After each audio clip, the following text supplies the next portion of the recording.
Le président François Hollande, à l'époque en couple avec Valérie Trierweiler, casque sur la tête allant retrouver en scooter Julie Gaillet, rue du Cirque dans le 8e arrondissement de Paris.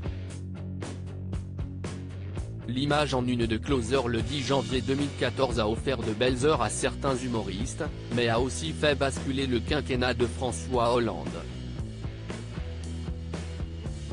Après ce Gaetygate, certains Français ne lui accorderont plus jamais leur confiance. Derrière cette photo historique, un homme, Sébastien Vallier là. 30 ans auparavant, le paparazzi avait déjà photographié Mazarine Pinjot, la fille cachée de François Mitterrand. 3 décennies plus tard, c'est encore un socialiste qui fait les frais de son efficacité. Certains pensent alors à une opération de la droite, ce qu'il réfute une nouvelle fois dans les colonnes de Marianne vendredi 14 août 2020. Je sais qu'on a dit que c'était Sarkozy, des flics, ou même Macron qui m'avait donné le tuyau de la rue du Cirque, mais c'est n'importe quoi, explique le photographe dans le magazine, 9 ans après ce scoop dont il dévoile les coulisses. Il raconte que cela faisait presque un an qu'il prenait Julie Gaillet en filature. Fin décembre 2013, sa patience paye enfin. Un de ses informateurs lui aurait alors indiqué que la comédienne se trouvait au Flore, un café du quartier de Saint-Germain-des-Prés, où il affirme s'être rendu. C'est là qu'il l'aurait vu monter dans une voiture officielle. C'est en suivant en scooter le véhicule conduit par un policier en civil qu'il aurait découvert le lieu des rencontres secrètes du chef de l'État de l'époque et de l'actrice, le 20 rue du Cirque, où elle a, selon lui, été déposée. Dans Marianne, il révèle avoir installé dans l'immeuble juste en face un mécanisme pour surveiller les allées et venues.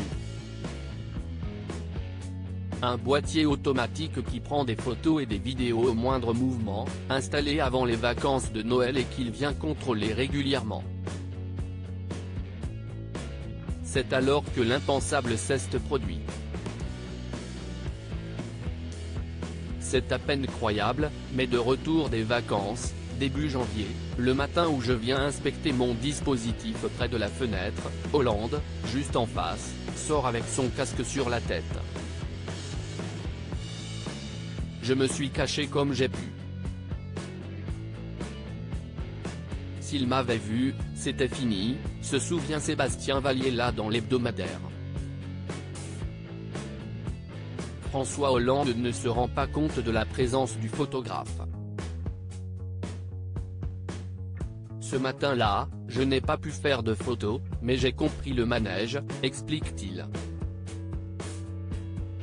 Supérieur à Julie Gaillet et François Hollande, Charles III et Camilla Parker Bowles. Ces couples se sont mariés sur le tard d'une préparation minutieuse, une rencontre inattendue qui va lui permettre de préparer son plan d'action. Pour réussir à immortaliser le président en scooter, il installe une berline rue du Faubourg Saint-Honoré, avec un écriteau de l'hôtel Bristol, qui lui permet de ne pas prendre d'amende pendant une semaine. Mais il n'a pas besoin d'attendre longtemps pour réaliser le cliché tant espéré. Dès le lendemain, ses désirs sont assouvis. On était 2 à faire des photos dans la voiture et un 3e était en place au début de la rue du Cirque pour nous donner le top à l'arrivée du scooter, relate dans Marianne Sébastien Vallier là, convaincu que l'Élysée avait eu des fuites dès le 6 janvier, 4 jours avant la parution de ces photos qui ont fait trembler le palais et le quinquennat de François Hollande. Crédit photo, Giancarlo Gorassini Bestimage.